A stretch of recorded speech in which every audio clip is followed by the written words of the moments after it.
The dissolution of the monasteries cost England dearly. If you're not outraged by the end of this video, then you have a heart of stone. The sheer cultural and historical loss is hard to comprehend. All British kids learn about it at school. There are tons of books, TV shows, academic studies which have been written about it, with the looming figure of Henry VIII at the centre of it all. He's such a huge character and he tends to hog the headlines, and we seem to gloss over how much of English history and heritage was lost during this period. Put into plain terms, Henry wanted to divorce his wife Catherine of Aragon so he could marry the younger Anne Boleyn, who he hoped would give him a male heir. He was also in huge debt. The Pope refused to grant him a divorce, so Henry, with the help of Thomas Cromwell, cut ties with the Catholic Church. Henry made himself head of the church in England. It solved all his problems. He granted himself a divorce and married Anne. Happy with his new bride, Henry sets his sights on the monasteries, whose wealth is double that of the crown, and they're no longer protected by Rome.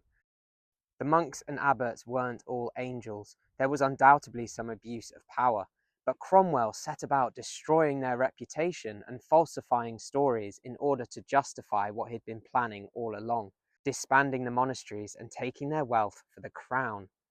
Henry couldn't seize the monasteries by outright force without causing a revolt or war. Henry needed them to sign what was called a deed of surrender, so that the crown could legally own all of the monasteries' assets. Their argument was that the monasteries were full of corruption and papism and needed to be dissolved. They used blackmail, threats, and the promise of protection in order to get the abbots and monks to sign the deed. If any refused, they would likely face the gallows. Once their property was in the hands of the crown, the assets were sold off. The land, the livestock, the gold, and the silver, anything that had any value. Sadly, that didn't include the vast book collections in the libraries. Monasteries like this were far more than religious centres. They were places of learning.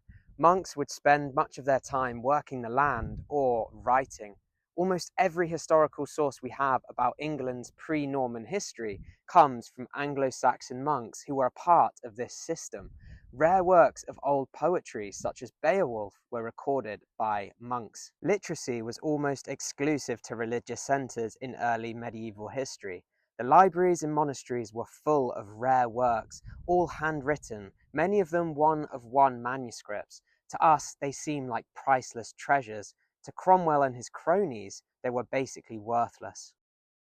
The land and the livestock were sold off to local noble families. The rich got richer.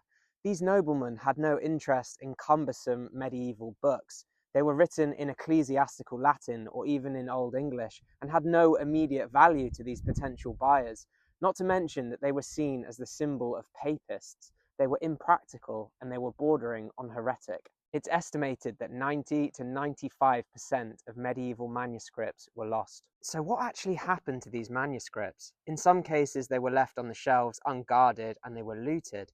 The leather bindings were repurposed to make shoes. The parchment was either burnt on site by Cromwell's men or taken home by locals to be used as fuel for the fire. After all, barely any of them could read, so what good was it to them? Often, the parchment was sold for pennies to be used in a variety of mundane ways.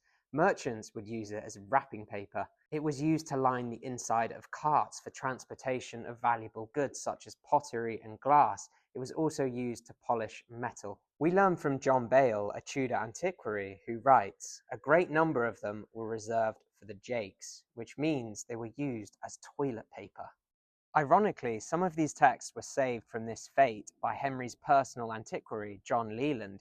He managed to save a small fraction of manuscripts, including Beowulf and fragments of the Anglo-Saxon Chronicle.